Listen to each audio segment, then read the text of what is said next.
Like करें, subscribe करें और बेल आइकन को जरूर दबाएं ताकि आने वाले वीडियोस आप तक सबसे पहले पहुंचे। अल्लाह वालों का काम परेशान हालों की दस्तगीरी करना है। खैर, फिर इंशाअल्लाह इस पर कभी मैं अर्ज़ करूँगा। आज मुझे ये बताना है कि अभी तक बहुत सारे अमाल के बारे में आपने सुना है कि ये अमल करो बग़ैर हिसाब के जन्नत। जैसे सूरह मुल्क, अगर कोई शख्स रात को रोज़ाना सूरह मुल्क पढ़ता है और उसका खातिमा ईमान पर हो तो कब्र में उससे सवाल नहीं होगा, बग़ैर हिसाब के जन्नत में, मैदान महशर में उससे सवाल नहीं। इसी तरीके से हर नमाज के बाद अगर कोई आयतुल कुर्सी पढ़े तो इधर रूह निकली, इधर जन्नत का मुज़्ज़ जाँ फ़ज़ा उसे सुना दिया जाएगा। ये अमल हैं। लेकिन आज मुझे आपको बताना है कि 6 किस्म के लोग ऐसे हैं जिनको अल्लाह बग़ैर हिसाब के जहन्नम में डाल देगा।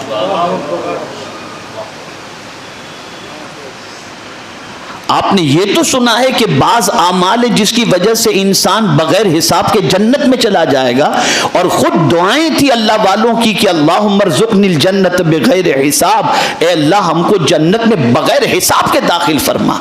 और इसीलिए आला हज़रत कहते करीम अपने करम का सदका लई में बेक़द्र को न शर्मा, तू और रज़ा से हिसाब लेना, रज़ा भी कोई हिसाब में है। तो बग़ैर हिसाब के जन्नत में जाना ये तो समझ में आता है, इसकी दुआएं नज़र आती हैं। लेकिन आज 6 किस्म के लोगों का तज़किरा समाअत फरमाएं कि वो 6 किस्म के लोग ऐसे हैं जिनसे कोई क्वेश्चन आंसर नहीं होगा, हिसाब किताब नहीं होगा, इधर मरे इधर जहन्नम में डाल दिया जाएगा। सित्ततुन यदखुलून अन्नार बिग़ैर हिसाब। 6 किस्म के लोग ऐसे हैं। पहला, अल उमराउ बिल जौर, हाकिम जुल्म की वजह से। अगर कोई किसी शहर का हाकिम है, किसी मुल्क का हाकिम है, या किसी भी एतबार से उसकी हुक्मरानी कहीं चलती हो, लेकिन वो हुक्मरान अपनी रियाया पर रियायत करने की बजाय जुल्म करे और उसकी ज्यादती से लोगों का जीना दूभर हो जाता हो, तो हुजूर फरमाते हैं उससे कोई हिसाब नहीं लिया जाएगा, बगैर हिसाब के जहन्नम में डाल दिया जाएगा।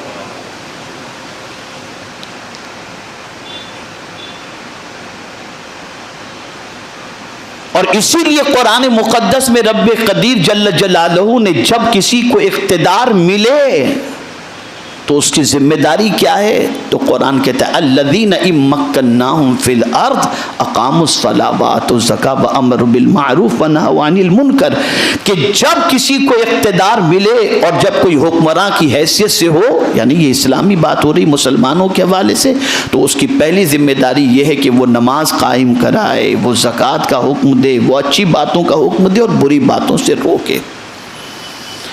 अब यहां से एक मिजाज मिला कि घर का हाकिम आदमी होता है, बाप होता है, तो बाप की जिम्मेदारी यह है कि वो अपने घर के बच्चों को नमाज का पाबंद बनाए और अच्छी बातों का हुक्म दे और बुरी बातों से रोके।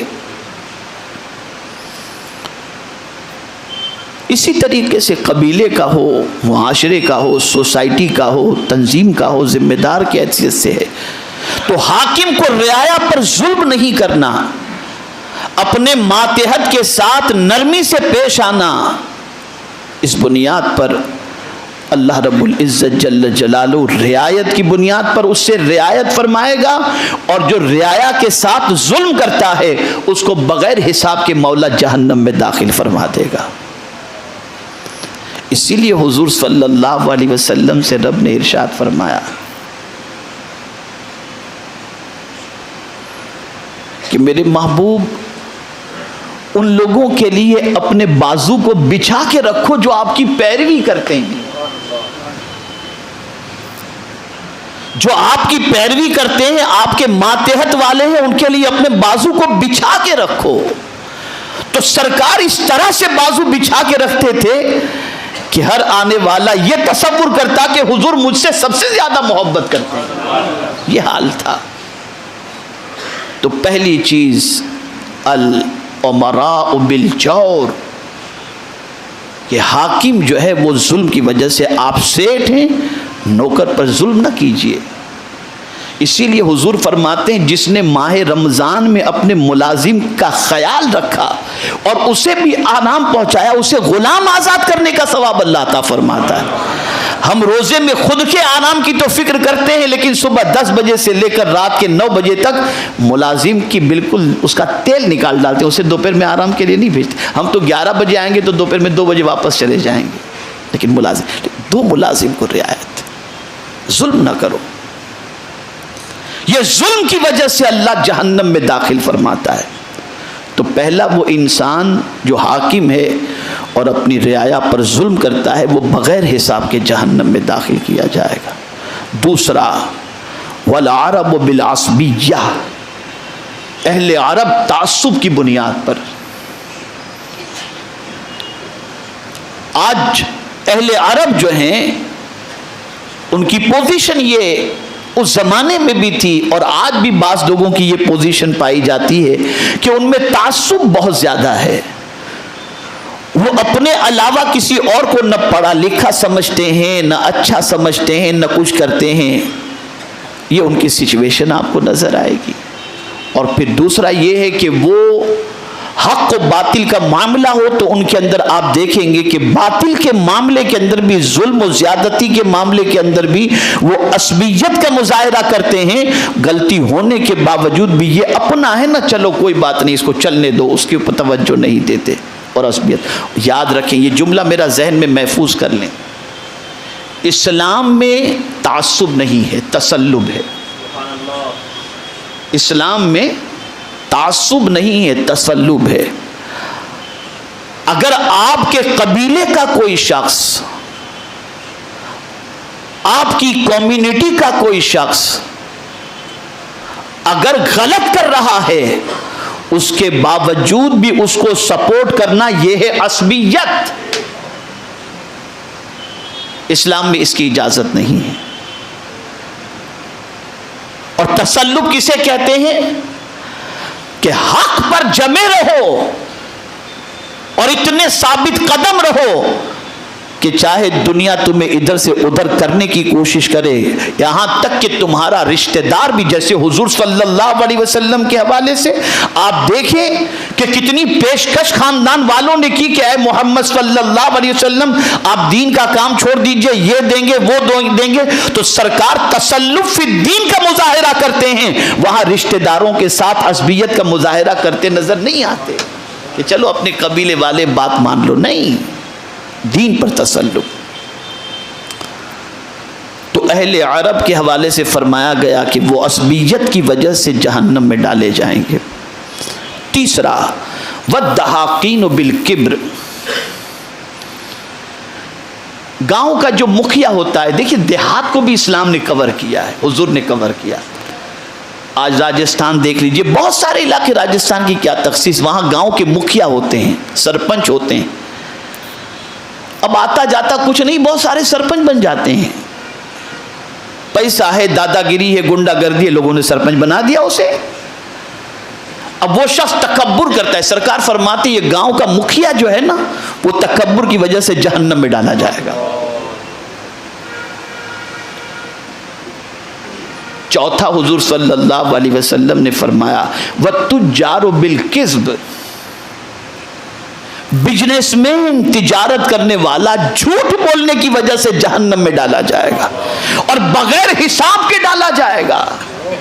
और अगर उसने सच्चाई के साथ तिजारत की तो मर्तबा भी हुजूर ने अता फरमाया। सरकार फरमाते हैं जो शख्स अत्तुज्जारु सादिकुल अमीन मान नबीजीन व सिद्दीकीन व शुहदा, वो ताजिर जो सच्चाई और अमानत के साथ तिजारत करे, कयामत के दिन वो नबियों के साथ होगा, सिद्दीक के साथ होगा, शुहदा के साथ होगा। लेकिन अगर तिजारत में वो झूठ बोलता है तो हुजूर फरमाते बगैर हिसाब के उसको जहन्नम में डाला जाएगा।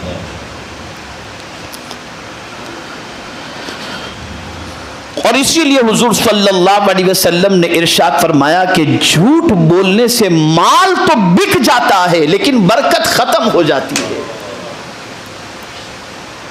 तो वत्तुज्जारु बिलकिज़्ब। पांचवी चीज हुजूर सल्लल्लाहु अलैहि वसल्लम ने फरमाई वल उलमाउ बिल हसद, अहले इल्म हसद की बुनियाद पर। और जितना हसद अहले इल्म में आप देखेंगे इतना किसी और में आप नहीं देखेंगे। और ये हसद नेकियों को इस तरीके से खा जाता है जैसे आग लकड़ी को जला करके राख कर देती है। हसद करने वाला अपनी नेकियां जला डालता है, इसलिए कि जिसको हसद होता है ना वो अंदर से जल रहा होता है, उसको जलन होती है अंदर से, जेलेसी, इंग्लिश में लफ्ज ही जेलेसी है। अंदर से जलन होती है, इसको इतना क्यों, इसको इतना क्यों, ये आगे क्यों निकला, ये आगे क्यों निकला, इसको तो नहीं मिलना चाहिए था, ये कैसे इतना आगे निकल रहा है, ये जेलेसी तो अंदर से जल रहा होता है। तो ये उसकी अंदर की जलन नहीं है, वो उसकी नेकियां जो जल रही है उसकी जलन है, ये उसकी जलन है। वो खुद को नहीं जला रहा, वो नेकियों को जला रहा है, नेकियों को जला रहा है। अरे तेरे और मेरे चाहे से क्या किसी को मिलेगा, जिसको मेरा मौला जो चाहे अता फरमा दे। उसी ने तो कहा मालिकुल मुल्क तोतिल मुल्क मन तशा, वो मुल्क का बादशाह है, जिसे चाहे मुल्क अता फरमाए, जिसे चाहे इज्जत अता फरमाए, जिसे चाहे जिल्लत अता फरमा दे। सब कुछ उसके दस्ते कुदरत में। तो जो वो चाहे उसी चाहत को कबूल कर लो, उसी चाहत को कबूल कर लो। अहले इल्म को ये चीज़ हमेशा जहन में रखनी चाहिए कि हसद चूँकि उधर ज़्यादा सरकार ने फरमाया, इसलिए चाहिए कि कभी भी किसी की तरक्की पर जेलेसी अंदर अपने अंदर पैदा न करें। हमेशा अपने अंदर ये चीज़ रखें कि मौला तू चाहता था तभी तो इसको ये मकाम मिला, मौला उसे और अता फरमा दे, तो मौला राज़ी हो जाएगा। इस वक्त मुझे हसद पर कुछ नहीं कहना, सिर्फ ये मैं आपको 6 लोगों की तफसील बता रहा हूँ कि जिन 6 लोगों के बारे में हुजूर ने फरमाया कि बग़ैर हिसाब के जहन्नम में जाएंगे, उन 6 का तज़किरा। अब छठा कौन सा है? तो हुजूर सल्लल्लाहु अलैहि वसल्लम ने फरमाया वल अगनिया बिल बुख्ल, मालदार कंजूसी की वजह से जहन्नम में जाएंगे। सरमाएदार कंजूसी की वजह से। और बड़ी मादरत के साथ अर्ज करूंगा, बहुत सारे ऐसे हैं अल्लाह के बंदे जिनको कुदरत ने सरमाया दिया तो दिल भी दिया है, लेकिन अक्सर ऐसे हैं कि सरमाया तो है दिल नहीं है।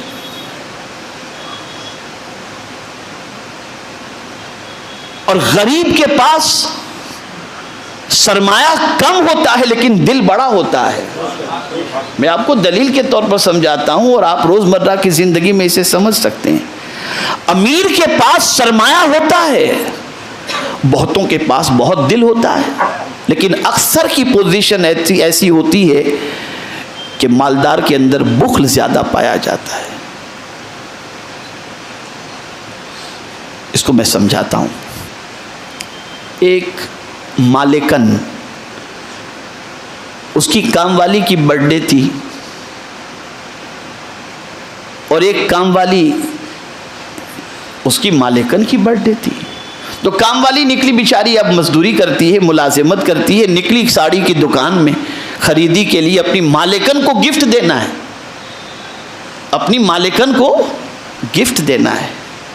तो गई बड़े शोरूम के अंदर और जाकर के कहते कोई अच्छी वाली साड़ी बताओ, कितने वाली चाहिए, अच्छी में अच्छी बताओ, मेरी मालिकन को मुझे गिफ्ट करना है। तवज्जो से सुनिएगा, बात बहुत अच्छी तरह समझ में आ जाएगी। उसने साड़ी दिखाई, 2000, 3000, 4000, अच्छी साड़ी जो उसे नज़र आई, समझ में आई, उसकी बेसात के मुताबिक जो थी, उसने पैसा दिया, वो ख़रीद ली। आकर के उसने अपनी मालिकन को तोहफे में दे दिया। अब जब नौकरानी की बर्थडे आती है तो मालिकन जाती है खरीदने के लिए। लेकिन जब वो दुकान में जाती है तो कहती है कोई अच्छी और सस्ती वाली साड़ी बताओ। आप रोजमर्रा की जिंदगी में देख लीजिएगा इस चीज को। आपको मुलाजिम को देना होगा तो आपका मिजाज क्या होता है, और मुलाजिम जब आपको देता है तो उसका मिजाज क्या होता है। देख लीजिएगा आप इसे, ये प्रैक्टिकल जिंदगी में आप मुशाहिदा कर सकते हैं। तो मालिकन जाती है तो कहती है अच्छी बताओ, सस्ती बताओ, और नौकरानी जाती है तो कहती है अच्छी बताओ भले थोड़ी महंगी हो। ये है गरीब का दिल और अमीर का दिल, ये है गरीब का दिल और अमीर का दिल।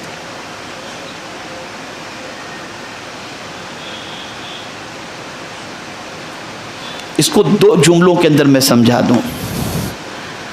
अमीर की नजर दौलत पर होती है और गरीब की नजर खुदा पर होती है। गरीब ये सोचता है मैं दूंगा मेरा खुदा मुझे देगा, और अमीर सोचता है कि मैं दूंगा तो मेरा माल कम हो जाएगा। ये उसकी सोच होती है, ये सोच होती है। और जब हुजूर ने फरमा दिया कि अमीर बुख्ल की वजह से जहन्नम में जाएगा, तलाश कर लीजिए। मेरी जिंदगी में तो ये सुबह शाम में देखता रहता हूं। अभी एक वाकया मैं आपके सामने बताऊं, मरकज इस्माइल हबीब मस्जिद का।